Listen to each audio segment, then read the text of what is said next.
And so in some ways, we spend many years becoming conditioned to do hard things. And I think that if we're all honest, we've failed doing some of those hard things. But when those stressful situations come up, I can't tell you there's one way that I deal with all of them. I think that the things that can become the most stressful, interestingly, now 14 years into my practice, is still the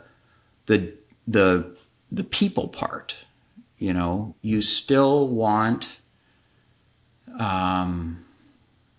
to make the people, whether it's the patients or the residents and the medical students I help train, or my clinic staff, you know, sometimes the hardest, most stressful situations are the people parts.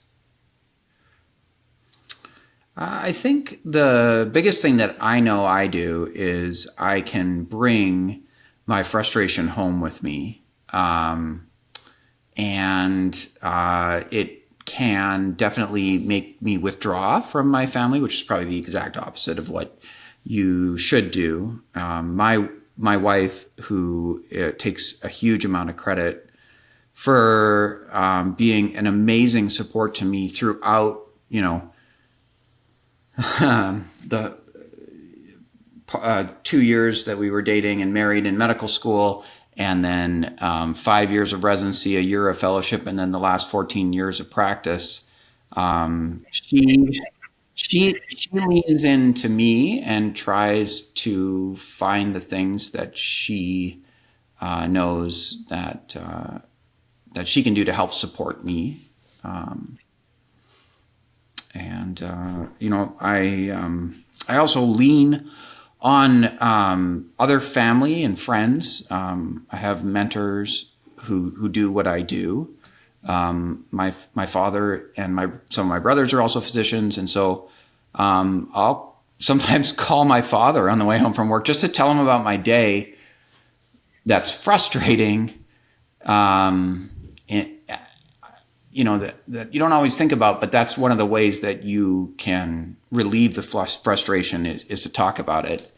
And so I think, you know, I think he appreciates my calls.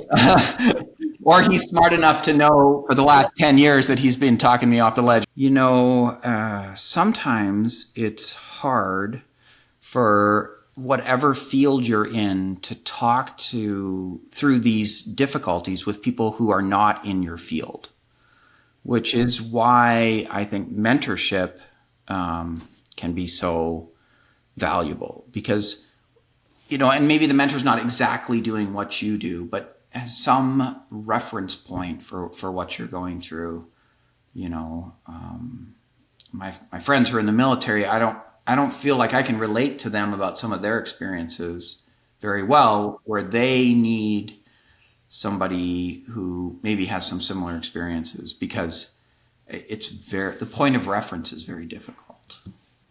And so finding those mentors for me, and I've been blessed with having, you know, a Christian mentor who does the exact same thing that I do, who was always there to talk and just led an amazing life of example for me, and other mentors with high moral character who are also my senior partners, who have helped me through difficult times and continue to, and always seem to be there to reach out to when I need them.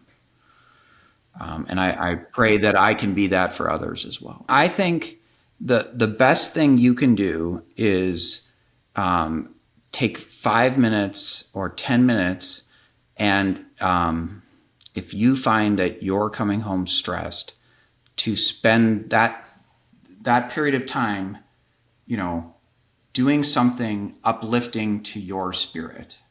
And so the things I would say that is listening to political anything on the radio. Because that will only make you angrier.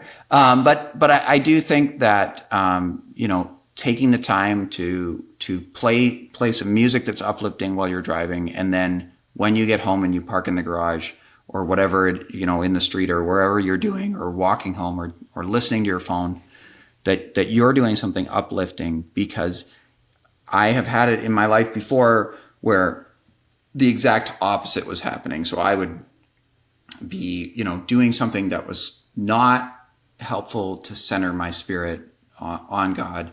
And then I would get home and be frustrated with things. And that didn't help on the way home. But if I had taken the time and reached out and listened to some music or a uplifting podcast or something like that, then your center immediately is, Christ.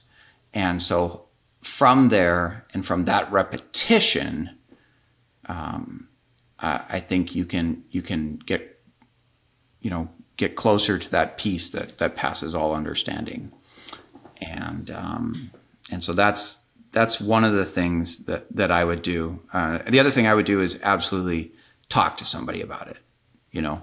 Try and find somebody who you can identify as a mentor, and reach out for them. And sometimes you need to overtly ask them to mentor you.